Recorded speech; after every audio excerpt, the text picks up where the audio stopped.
Union कब हो सकता है? लास्ट में बताया था कब है, कब हो सकता है बताओ?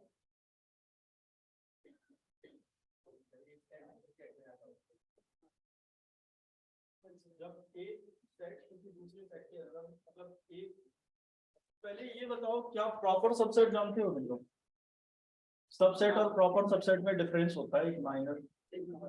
इक्वल के साथ इक्वल एलिमेंट्स नहीं रख सकते, और अगर सबसेट होगा तो इक्वल भी हो सकते हैं। हाँ सर। तो अगर हम ये बोलें एक सेट दूसरे सेट के अंदर है तो फिर इक्वल का सवाल ही नहीं होता। समझ रहे? इक्वल हो जाएगा तो वो फिर दो सेट है ही नहीं। हाँ या नहीं? हाँ sir.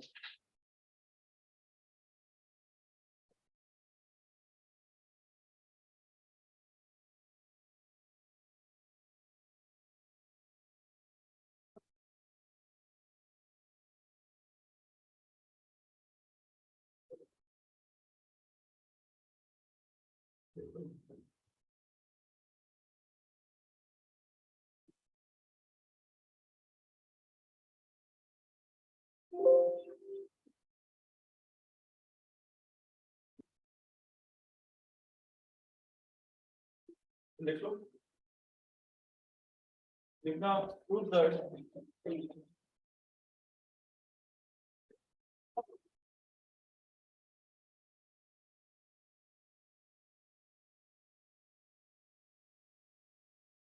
Prove that union of two subgroups is also a subgroup if and only if one is contained in other.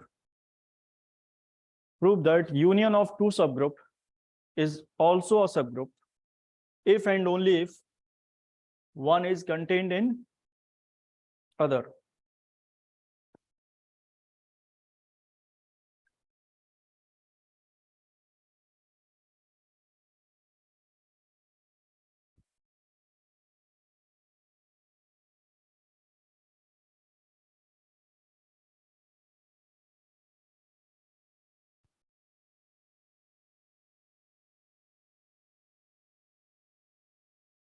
पिछली प्रूविंग में कोई प्रॉब्लम तो नहीं है, किसी को आसानी से कर पा रहे हो? जब किसी कभी भी सब स्पेस प्रूव, सॉरी सब स्पेस नहीं, सब ग्रुप प्रूव करना है तो क्या करते हो तुम लोग?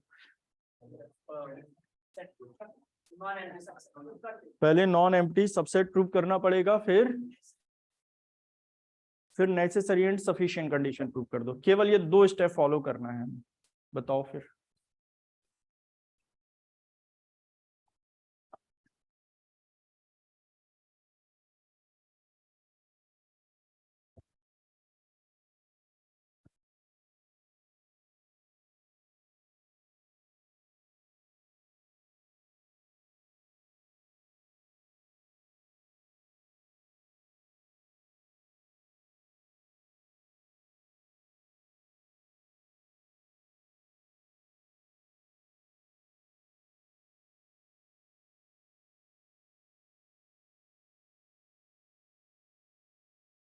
क्या करोगे?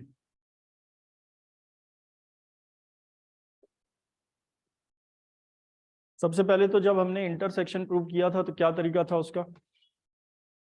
वही नॉन एम्प्टी सेट करके necessary and sufficient condition prove हो गई। लेकिन जब हमने प्रूव किया था यूनियन मे और मे नॉट, मे और मे नॉट अगर कभी भी आता है तो विदाउट एग्जाम्पल नहीं किया जा सकता है। ये भी क्लियर हो गया होगा। तो हमने पढ़ा यूनियन ऑफ टू सब group is not necessarily a सब ग्रुप। यूनियन ऑफ टू सब ग्रुप मे और मे नॉट बी अ सब ग्रुप। अब क्या करने वाले हैं? यूनियन ऑफ टू सब ग्रुप कैन बी अ सब ग्रुप। ठीक है, मे बी अ सब ग्रुप। पहले हमने क्या पढ़ा था कि हो भी सकता है, नहीं भी। तो हमने ये तो प्रूव कर दिया है कि हाँ हमेशा नहीं हो, नेसेसरी नहीं है। नेसेसरी नहीं है सब ग्रुप होना, मतलब एक एग्जांपल देके प्रूव कर दो कि ऐसा भी हो सकता है कि ये सब ग्रुप ना हो। अगर नेसेसरी नहीं है तो सब ग्रुप हो भी सकता है। अब ये प्रूव करेंगे कि यूनियन भी सब ग्रुप होता है, लेकिन एक पर्टिकुलर कंडीशन के लिए, when one is contain in other. If and only if लिखा है तो इसका मतलब समझते हो सभी, कन्वर्स भी करना पड़ेगा। तो कोई भी पहले कर लो। हम क्या करने वाले हैं, one is contained in other का मतलब समझ गए, कोई एक दूसरे का सबसेट होगा, कोई एक मतलब फर्स्ट सेकंड का या सेकंड फर्स्ट का। वैसे क्या प्रूव करने वाले हो, शॉर्ट में हिंट में जब भी इफ एंड ओनली इफ लिखा हो तो इस तरह से चाहो तो लिख लिया करो, यूनियन ऑफ टू सब ग्रुप इज सब ग्रुप, यूनियन ऑफ टू सब ग्रुप इज सब group, if and only if one is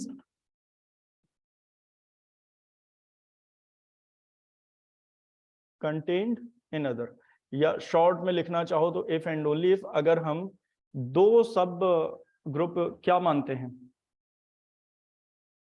दो सब ग्रुप अगर हम मानते हैं H1 और H2 तो उनका यूनियन सब ग्रुप होगा अगर H1 सबसेट हो H2 का या फिर H2 सबसेट हो H1 का। ऐसे लिखने से लैंग्वेज बहुत अच्छी तरह से समझ में आ जाती है। तो हम एक बार अगर H1 H2 को सबसेट मानेंगे तो प्रूव करेंगे ये सब ग्रुप है, फिर इसका कन्वर्स करेंगे, कोई भी पहले कर सकते हो। Clear?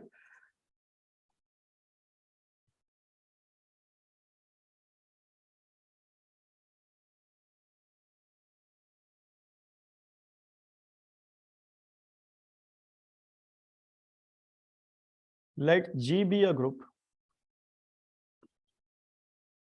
and H1 H2 are two subgroup of group G with condition one is contained in other. Then we have to prove that union is a subgroup and H1 comma H2 are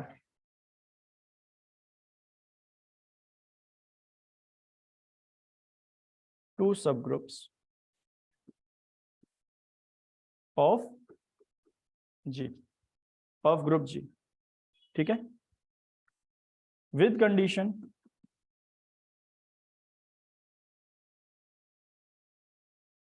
है one is contained in other, it means with condition H1 subset of H2 or H2 subset of H1। one is contained in other का मतलब तो यही हुआ कोई एक दूसरे का सबसेट है, मतलब कोई एक सेट दूसरे के अंदर है, यही मतलब हुआ। इस पार्ट में हमें क्या प्रूव करना है,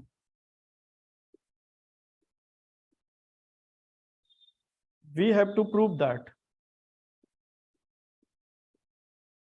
their union means H1 union H2 is a subgroup, ये हम प्रूव करने वाले हैं।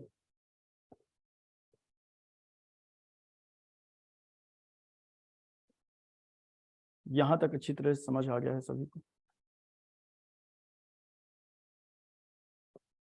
कैसे करेंगे, ध्यान से समझो। जी क्या है, जी एक ग्रुप है, ठीक है।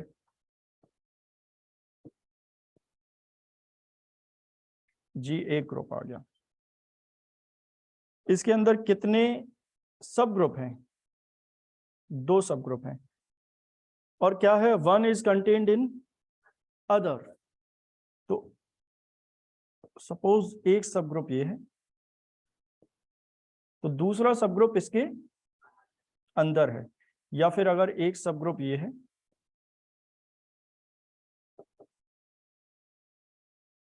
तो पहले केस में हम ये ले लेते हैं, दोनों ही करने पड़ेंगे ना, दोनों H1 सबसेट H2 का हो तो भी होना चाहिए और कोई एक दूसरे का सबसेट है। तो पहले केस में हम लिख रहे हैं late H1 subset H2, H1 subset है H2 का, ये है H1 और हम H2 ड्रॉ कर लेते हैं किसी भी तरह से, ये क्या है, ऐसा होगा, ये G और ये H2। ध्यान से देखो, यूनियन की प्रॉपर्टी सभी को वैसे पता है। ये यूनियन क्या होगा इसका?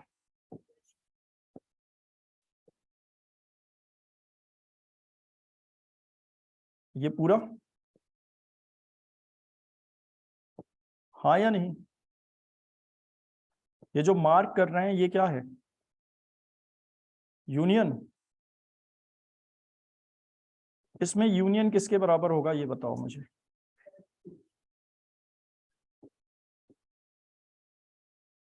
किसके बराबर होगा? H2 के बराबर।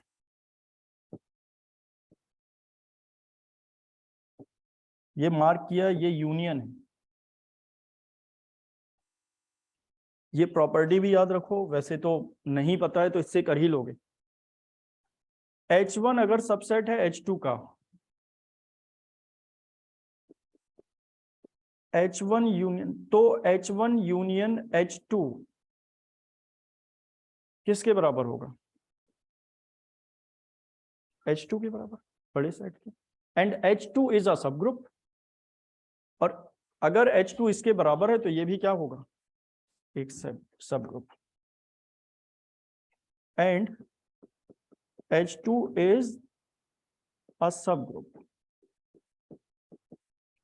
Therefore, implies H2 is, sorry, implies क्या लिख सकते हो? H1 union H2 is also a subgroup.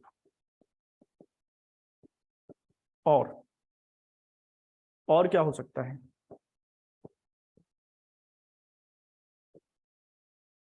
या तो H1 सबसेट H2 का मानते, मतलब ये गिवन है ना, गिवन का मतलब एज्यूम कर सकते हो कोई एक, फिर दूसरा क्या, लेट की जगह चाहो तो लिख सकते हो इफ, और अच्छी तरह से क्लियर होगा। एंड इफ नहीं, और if H2 subset of H1। ये क्लियर हो गया होगा। सेम डायग्राम बनाएंगे, बस क्या चेंजेस होंगे यहां पर? H2 और H1 चेंज हो जाएगा। किस तरह से? इस बार ये H2 होगा और ये H1। क्या देख पा रहे हो? अगर H2 सबसेट है H1 का,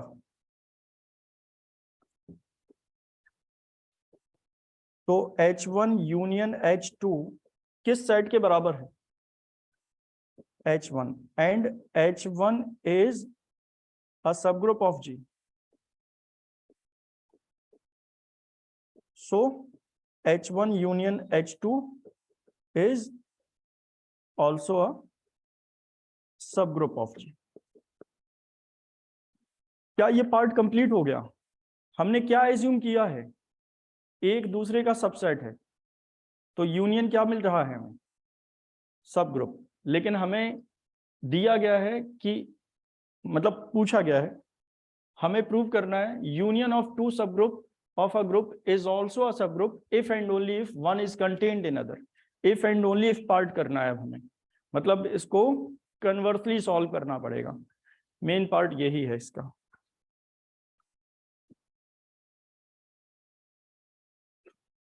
इसको रफ कर देते हैं, समझ गए होगे। हमने क्या कर लिया है? ये कर लिया है, कोई भी पार्ट पहले कर सकते हो। ये पार्ट कर लिया है, सबसेट एज्यूम किया था, माना था, और प्रूफ क्या किया? दोनों ही केसेस में H1 और H2 तो सब ग्रुप हैं। प्रूव करना है यूनियन भी सब ग्रुप होगा अगर एक दूसरे का क्या हो जाए? सबसेट। अब क्या करोगे?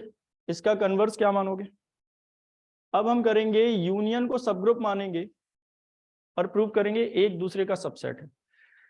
तो क्या क्या मानेंगे? यूनियन को सब ग्रुप मानेंगे, H1 भी सब ग्रुप रहेगा, H2 भी सब ग्रुप रहेगा, और यूनियन भी सब ग्रुप। प्रूव क्या करेंगे? One is content in other.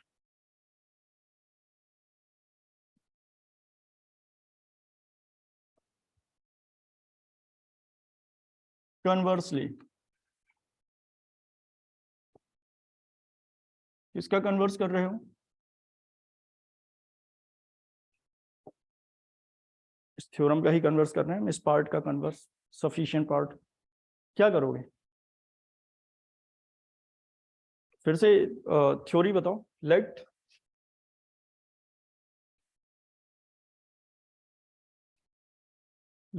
H1 comma H2 and H1 union H2 are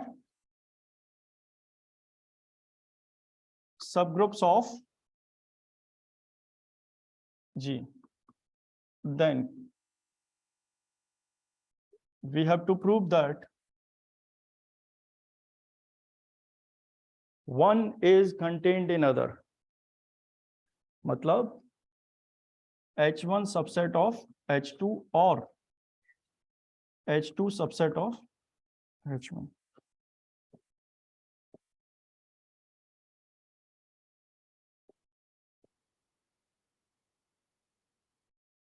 We can prove this part by contradiction. अब contradiction क्या होता है ये बताओ।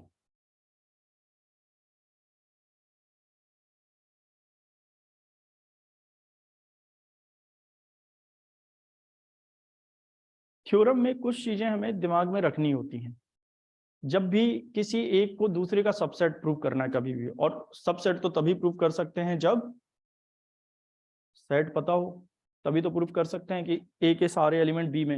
लेकिन ऐसा नहीं हो फिर भी प्रूव करना है तो इसका उल्टा कर दिया जाता है, कॉन्ट्रडिक्शन। मान लेंगे कि सबसेट नहीं है और ठीक है, ये जहां जहां अप्लाई होता है वहां दिमाग में रखना पड़ता है कि हाँ ये कॉन्ट्रडिक्शन से ही होते हैं इस तरह के क्वेश्चन। और धीरे धीरे जब आगे पढ़ लोगे तो ये फिर नहीं समझना पड़ेगा, फिर दिखाई देगा कि हाँ ये कॉन्ट्रडिक्शन से ही करना पड़ेगा। ठीक है, मतलब इसका कोई ऐसा रूल नहीं है कि हम बता दें यहाँ कॉन्ट्रडिक्शन अप्लाई होगा यहाँ नहीं, ये प्रैक्टिस से आता है।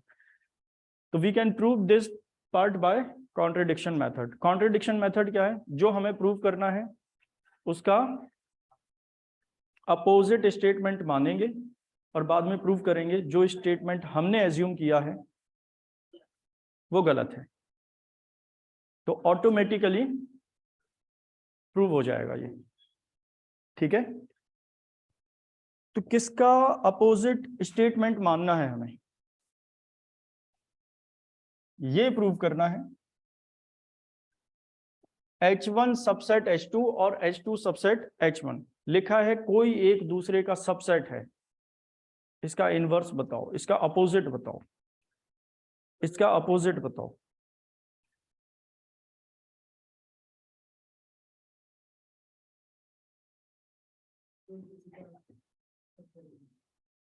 थोड़ा जल्दी, क्योंकि टाइम ले जाओगे फिर थ्योरम नहीं हो पाएगी। उसमें ये लिखा है कि कोई एक दूसरे का सबसेट है, इसका अपोजिट स्टेटमेंट क्या होगा? कोई एक दूसरे का सबसेट नहीं है, ये अपोजिट है इसका। नहीं, ये तो दोनों सेम हो गए। सुनो, चलो ए और बी दो पर्सन है।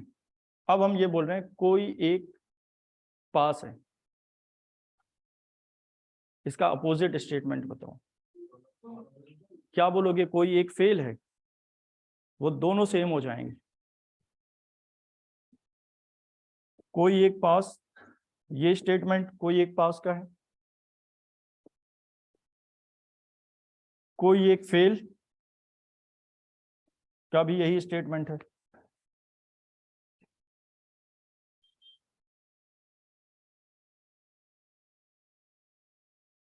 और इससे ही बता देते हैं H1 सबसेट H2 और H2 सबसेट H1। इसका अगर कन्वर्स बोलोगे H1 not subset of H2, H2 not subset of H1। क्या यही है इनवर्स इसका? ये नहीं है इसका इनवर्स। दोनों स्टेटमेंट ये एक ही हैं। उसमें क्या लिखा है कि कोई एक दूसरे का सबसेट है, और ये क्या लिखा है? कोई एक दूसरे का सबसेट नहीं है। तो दोनों एक ही बात नहीं है।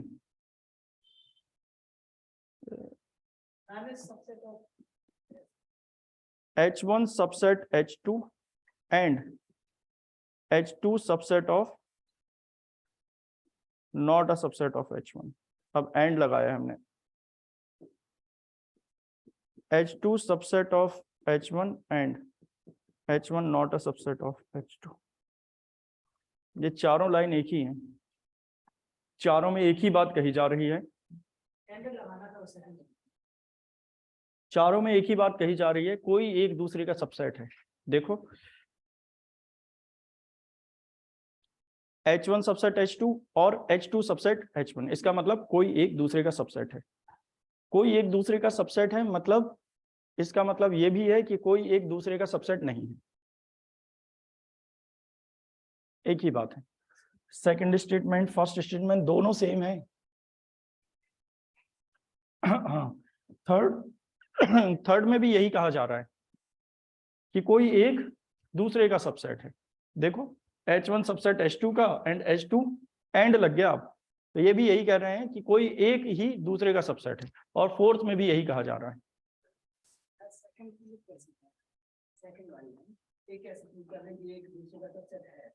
सेकंड ये कैसे प्रूव हो रहा है कि एक दूसरे का सबसेट है? वो सबसे अच्छा एग्जाम्पल वही है, दो लोग हैं, अब हम ये कह रहे हैं कि कोई एक पास है, वो तो दोनों वही है, सेम ही है। और का मतलब ये हो गया कोई एक दूसरे का सबसेट नहीं है, इसका मतलब जैसे ही एंड आएगा तो एक सबसेट हो जाएगा। और का मतलब क्या है, या तो पहला दूसरे का सबसेट नहीं है या दूसरा, या का मतलब समझ रहे हो, अगर पहला दूसरे का सबसेट नहीं है तो दूसरे को पहले का सबसेट होना पड़ेगा, तभी तो हम बोलेंगे कोई एक। तो जैसे ही इसमें एंड लगाओगे तो ये आ जाएगा, मतलब एंड लगाओगे तो ये आ जाएगा सेम स्टेटमेंट लिखने के लिए, लेकिन इनवर्स लिखना है तो एंड लगा के सेम लिख दो। समझ पा रहे हो? तो अब ये कैसे समझें? अब ये तो लॉजिक है, ये तो इतना तो समझ में आना चाहिए कि कोई दो पास या कोई दो फेल। हम ये लिख रहे हैं कि पहला पास और दूसरा पास, या पहला फेल और दूसरा फेल, दोनों में से कोई एक फेल है या दोनों में से कोई एक पास है। समझ रहे हो? दोनों एक सिंबल, ये स्टेटमेंट सही करना है तो दूसरे को फेल करना पड़ेगा। दो लोग हैं, दूसरे को फेल करना पड़ेगा तभी कोई एक पास है, दोनों पास हो गए तो स्टेटमेंट गलत। इतने ध्यान से मत देखो, ऐसा भी मुश्किल काम नहीं है। इसका कन्वर्स बताओ। हाँ, उसमें लिखा है कोई एक दूसरे का सबसेट है, इसका कन्वर्स होगा कोई भी। लेट H1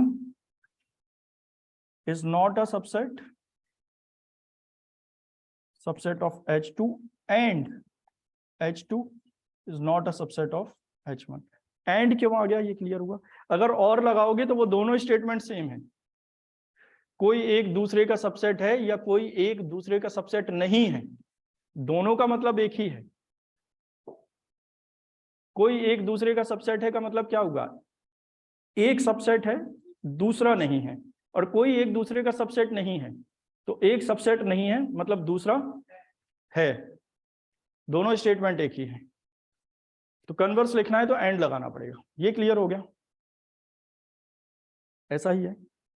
अब समझो, सबसेट तो सभी जानते हो, अब इनसे क्या आउटपुट निकल के आएगा ये समझो। सबसेट तो सभी समझते हो, अगर ए बी का सबसेट है इसका मतलब है all the element of a are taken from b, a के सारे एलिमेंट बी से लिए गए हैं। अगर ए बी का सबसेट नहीं है तो there exist at least one element in A which is not taken from B.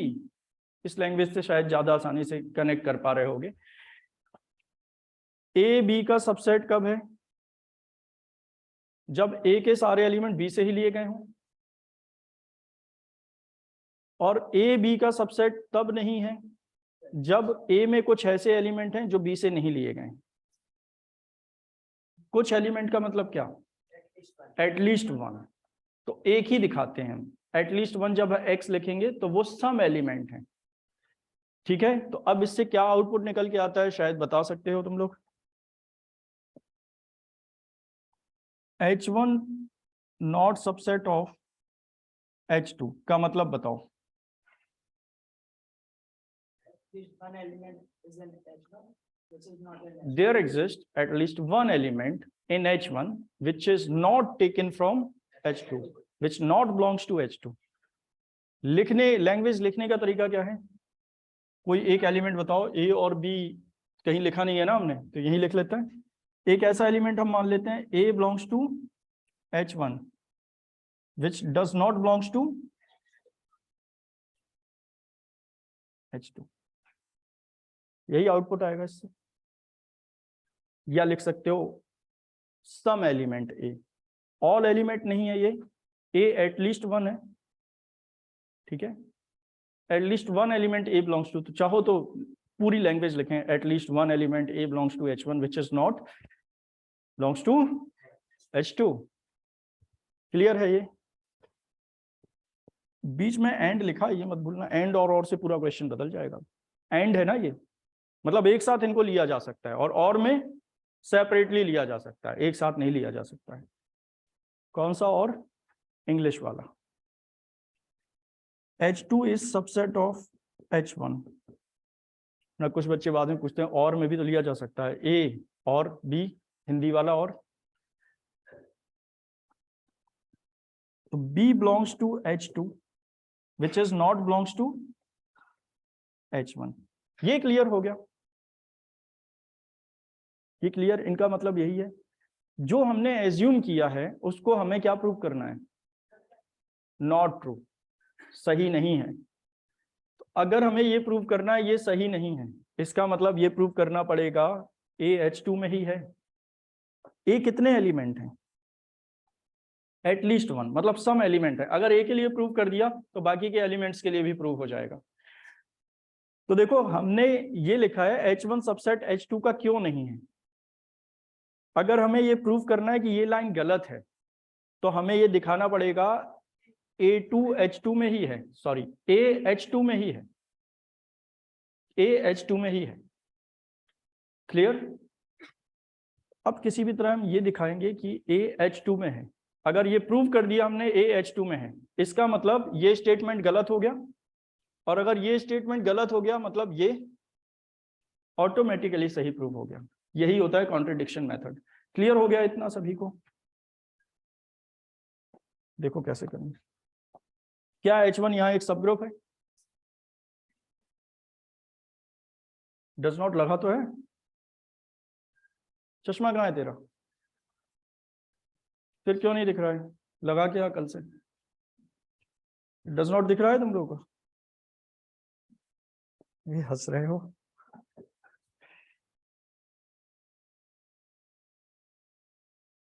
अब ठीक है, चलो बताओ कैसे करें जल्दी। H1 भी सब ग्रुप है, H2 भी सब ग्रुप है, और यहाँ के बाद से कुछ देर तक कुछ समझ नहीं आएगा, फिर लास्ट स्टेप से सब कुछ कनेक्ट कर लोगे। तो इसलिए कुछ देर वाला काम नहीं करेंगे हम, सब कुछ पहले बता देते हैं फिर लिखेंगे यहाँ पर। A किसको बिलोंग करता है? H1 को। लेकिन B किसको बिलोंग करता है? क्या इनके बीच में एंड है? हमने लिखा है A H2 में नहीं है, प्रूव करेंगे A H2 में ही है। देखो कैसे, A H1 में है और A B H2 में है। यूनियन समझते हो? यूनियन में जब फाइंड करेंगे तो क्या A आएगा या B आएगा या दोनों आएंगे? A, B belongs to H1 union H2। ये क्लियर? क्या H1 union H2 subgroup है? तो क्या वो ग्रुप भी होगा? H1 यूनियन H2 ग्रुप होगा, होगा या नहीं? ग्रुप होगा तो सारी प्रॉपर्टी होंगी उसमें, क्लोजर, एसोसिएटिव, इनवर्स, आइडेंटिटी। अब हमें यहाँ इनवर्स की जरूरत पड़ेगी, क्यों वो बता देते हैं। पहले तो ये बताओ AB belongs to H1 union H2 होगा या नहीं? अगर ऑपरेशन डॉट ले रहे हो तो AB, O ले रहे हो तो AOB, यही है। AB belongs to H1 union H2। ये क्लियर है सभी को? ए बी बिलोंग्स टू H1, जब यूनियन हटाओगे अलग अलग करोगे तो A B belongs to H2, बीच में क्या आएगा? और एंड कहाँ आता है यूनियन में? ये सही है या नहीं अभी तक? अब ए बी H1 में ये और लगा हुआ है, मतलब अब दूसरी तरफ जो पार्ट करेंगे उसमें क्या आएगा? और मतलब ए बी या तो H1 में लिया जा सकता है या H2 में, दोनों में नहीं लिया जा सकता है। तो ए बी सपोज हमने H1 में लिया, और H1 में पहले से क्या है? H1 में पहले से क्या है? ए है, यही लिख देते हैं इसको। And A belongs to H1, हाँ या नहीं? ए बिलोंग्स टू H1 यहां भी लिख सकते हो, इससे तो कोई फर्क नहीं पड़ता है, वरना फिर एसोसिएटिव लगाना पड़ेगा। अब ये बताओ, हमें प्रूव करना है B belongs to H1। Prove हो गया, देखो कैसे? क्योंकि ये दोनों सब ग्रुप हैं, तो क्लोजर प्रॉपर्टी से इनका ऑपरेशन, ए H1 में है तो ए इनवर्स भी H1 में आएगा। ए इनवर्स ओ का मतलब हम डॉट ले रहे हैं क्या? ए बी बिलोंग्स टू H1, हाँ या नहीं? एसोसिएटिव प्रॉपर्टी से ये ई बन जाएगा, e B belongs to H1, B belongs to H1। अब B does not belongs to H1 था, जो हमने प्रूव किया है B belongs to H1, it means second वाली लाइन क्या हो गई? गलत प्रूव हो गई। समझ पाए हो? तो सही क्या है? H2 subset of H1। Similarly दूसरा कर सकते हैं। अच्छा, बीच में फिर से और आ गया, बताओ क्यों? क्योंकि ए बी या तो H1 में लेंगे या H2 में लेंगे, प्रूव करना था और ही। देखो अभी भी शायद नहीं कनेक्ट कर पाए होगे, अब लिख पाओगे, लेकिन ऐसे लिख लेंगे, since A belongs to H1 and B belongs to H2। है ऐसा या नहीं? बीच में एंड ही है या और है? एंड, इनके बीच में तो एंड ही है, हाँ या नहीं?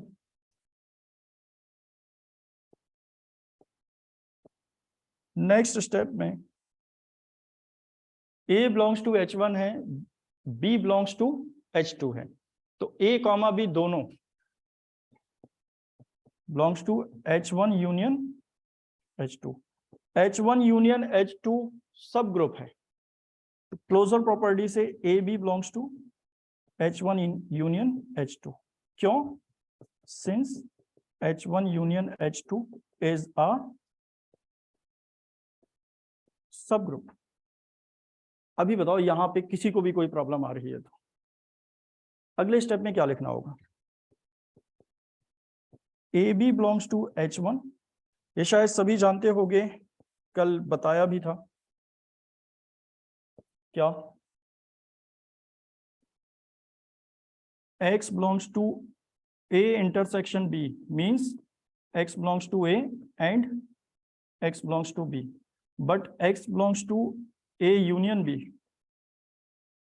X belongs to A और X belongs to B।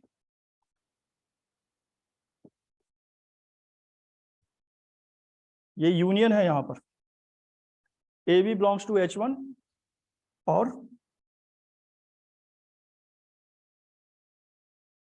और A B belongs to H2। यहां तक बताओ कोई भी प्रॉब्लम है तो? अब कितने पार्ट में सॉल्व करोगे इसको? चाहो तो दोनों ही प्रूव कर लेते हैं, बीच में और है, या कोई एक प्रूव कर लेते हैं। एक प्रूव कर लेंगे, लिख देंगे सिमिलरली वी कैन प्रूव, ठीक है? तो अगले स्टेप में बताओ अब क्या करोगे? A B belongs to H1 आ गया और B belongs to H1 prove करना है हमें, B1 बिलोंग्स टू H1। थोड़ा जल्दी यहीं पर प्रूव कर लेते हैं पूरा, ये नोट कर लो जब तक तुम लोग।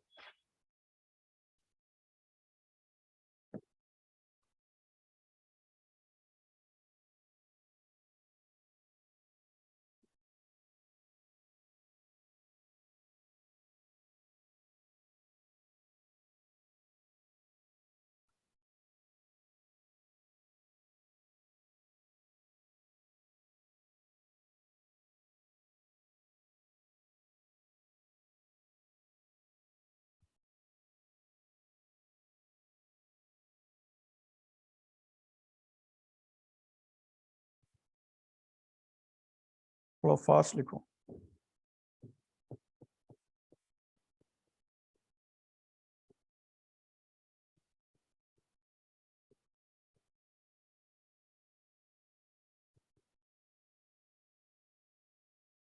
ए बी बिलोंग्स टू क्या मिल गया हमें? H1 union, sorry, A B belongs to H1 और A B belongs to H2।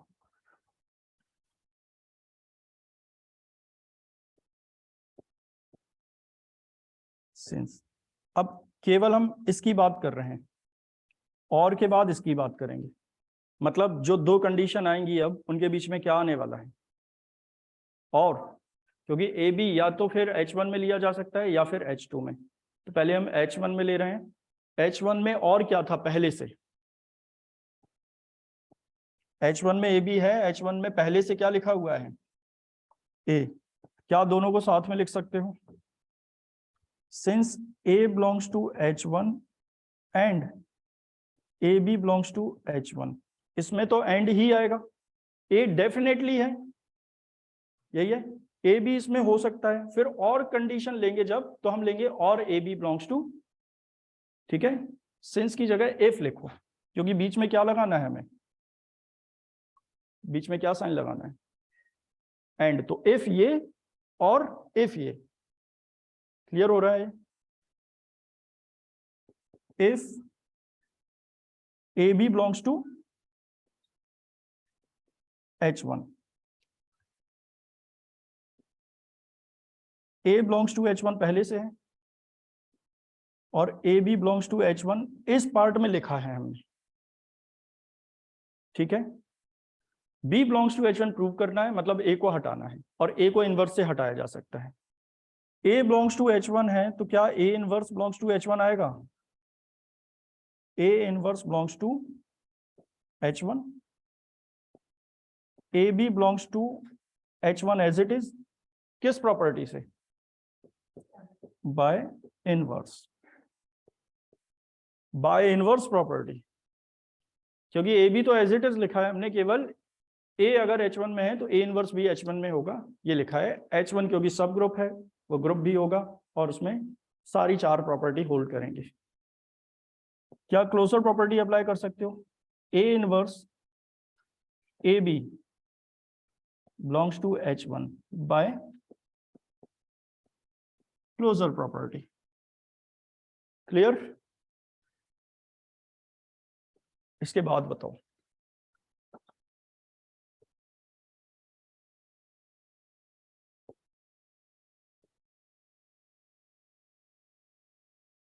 हाँ, क्या हम इनका ब्रैकेट शिफ्ट कर सकते हैं? किस प्रॉपर्टी से?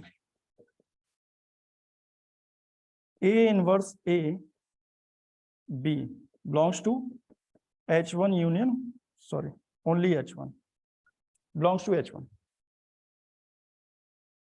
प्रॉपर्टी का नाम बताओ।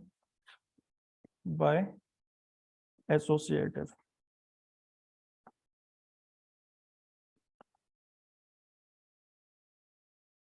By associative property.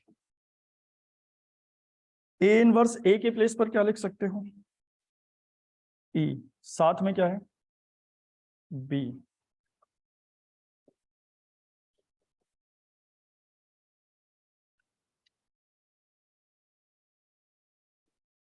B belongs to H1। Property का नाम?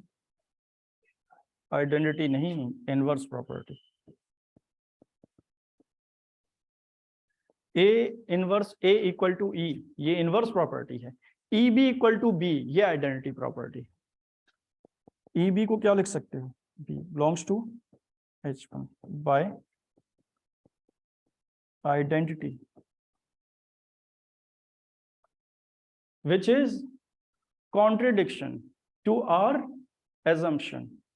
जो हमने माना है उसका ये क्या है? कॉन्ट्रडिक्ट कर रहा है। क्या लिख लोगे?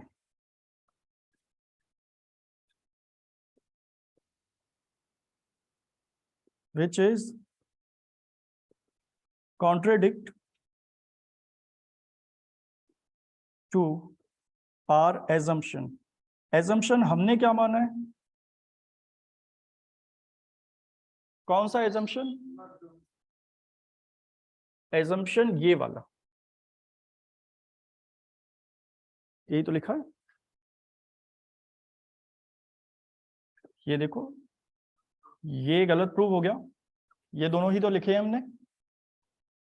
आर एजम्पशन के बाद क्या लिख लेंगे? कौन सा एजम्पशन?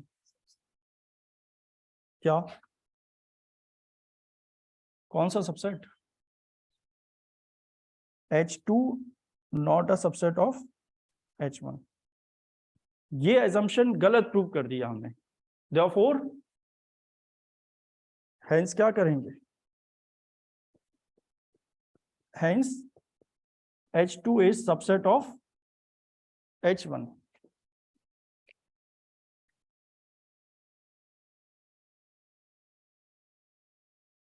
सबसे पहले हमने AB belongs to H1 लिखा है। अब और करके AB belongs to क्या लिखोगे? H2।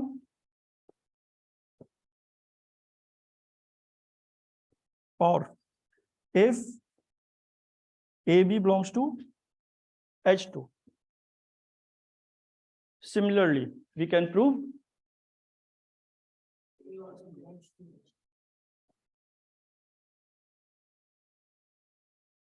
similarly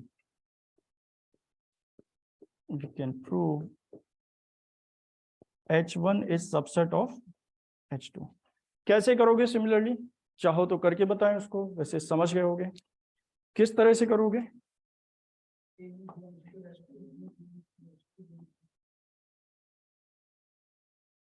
और AB belongs to H2 लोगे। AB belongs to H1 पहले लिखा था, लेकिन B belongs to H2 हमें गिवन है, प्रूव करना था, लेकिन B does not belongs to H1 ये था। अगर हम B प्रूव कर दें, प्रूव कर चुके हैं H1 में, लेकिन A H2 में नहीं है। A अगर H2 में प्रूव कर दें तो दूसरा एजम्पशन भी गलत प्रूव हो जाएगा।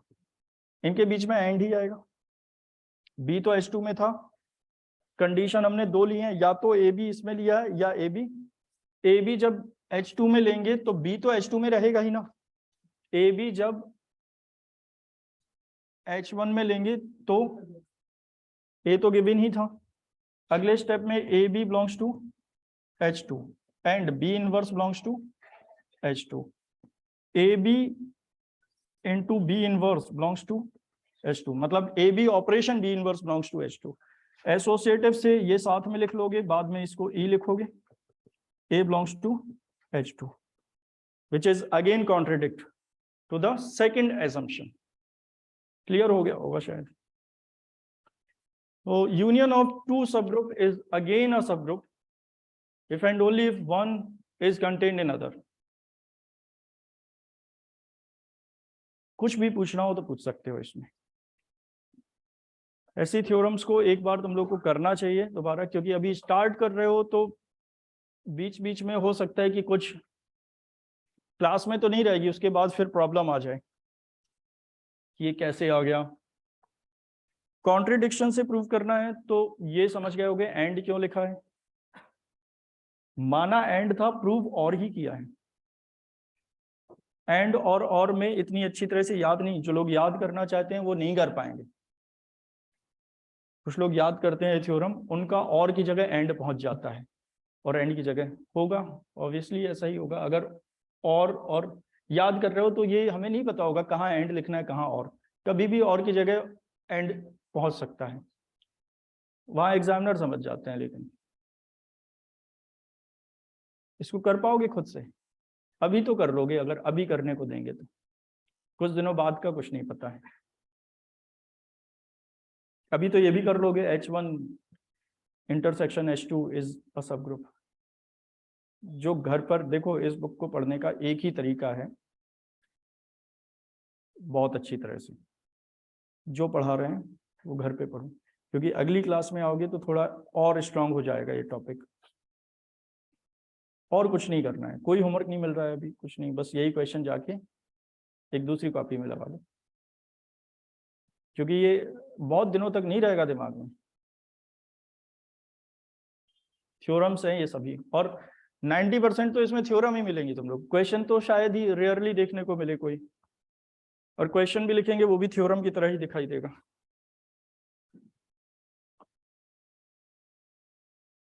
समझ आ गया होगा शायद। अब बताओ और क्या पूछना है। नेक्स्ट लिखें, वैसे कम टाइम रह गया है, कुछ बता देता है। ये इसमें तो कुछ नहीं पूछना होगा तुम लोग को। अब देखो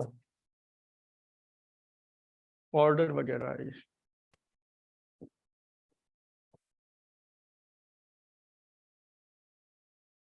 हम कल करेंगे क्वेश्चन, लेकिन फिर भी बता देते हैं कुछ। Show that the set of all integers is a group with respect to addition of integers। जानते हो ये ग्रुप होता है, लेकिन कल हम सीखेंगे लिखते कैसे हैं, शो कैसे करते हैं। ये तो सभी जानते हैं। प्रॉपर्टी वही लिखेंगे कैसे, लेकिन प्रूव करने के लिए जैसे क्लोजर प्रॉपर्टी लिखनी है तो क्या लिखोगे, सारे एलिमेंट्स को ऐड करके दिखाओगे क्या? नहीं ना, वही फॉर एवरी से लिखेंगे। कुछ क्वेश्चन में ऐसा लगेगा कि ये क्वेश्चन सॉल्व किया है या प्रॉपर्टीज लिख दी हैं चारों, क्योंकि अगर इसमें क्लोजर प्रॉपर्टी सेटिस्फाई करानी है तो यही तो लिखोगे, for every a belongs to a comma b belongs to I, a plus b belongs to I, ये दिख रहा है।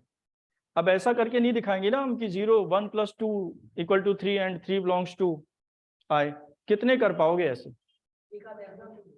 लिखना चाहो लिख सकते हो, जो जरूरी नहीं है, क्योंकि लिख रहे हैं ना हम फॉर एवरी, ए और बी की जगह 1 और 2 करना कोई मुश्किल काम नहीं है। Does the all odd integers form a group with respect to addition? Does the all odd integers form a group with respect to addition? odd में 0 नहीं आएगा, और दो odd का सम इवन हो सकता है, क्लोजर प्रॉपर्टी भी सेटिस्फाई नहीं हो रही। Show that set of all positive rational number form an abelian group with respect to multiplication of number। बताओ होगा ऐसा? Show that set of all positive rational number or real number form an abelian group under multiplication। गलत statement लिखा है, बताए क्यों नहीं होगा? 0 का मल्टीप्लिकेटिव इनवर्स एडिशन के लिए हो सकता है, मल्टीप्लिकेशन के लिए एडिशन करना पड़े। 0 का मल्टीप्लिकेटिव इनवर्स होता है 1/0 which does not exist। समझ गए? तो स्टेटमेंट ही गलत लिखा है वो। Show that set of all positive rational number, अच्छा वो ऐसा हो सकता है एक्सेप्ट 0 अगर लिख दें, एक्सेप्ट 0 मतलब set of all rational number except 0। 0 हटा दो रेशनल नंबर से, तो जो सेट बचा वो मल्टीप्लिकेटिव ग्रुप है, क्योंकि प्रॉब्लम केवल 0 है। ऐसा लिखकर कभी आ जाता है, लेकिन जो स्टेटमेंट इसमें लिखा है वो सही नहीं है। 16 देखो, show that set of all positive rational numbers, ये भी पूरा नहीं लिखा, form an abelian group, the composition defined by a asterisk b. देखो कैसे करते हैं इसको, और ऐसे और क्वेश्चन दिए हैं, एक ये भी दिया है, पहले ये वाला बता देते हैं। A asterisk b equal to कितना?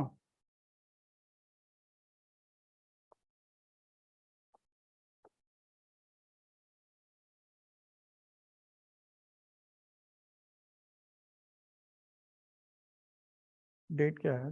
9।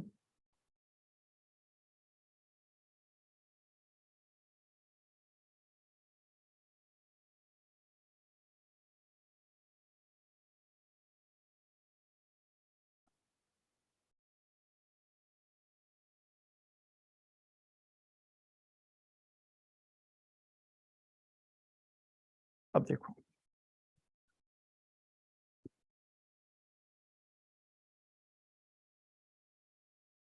ए star b equal to a plus b plus 1।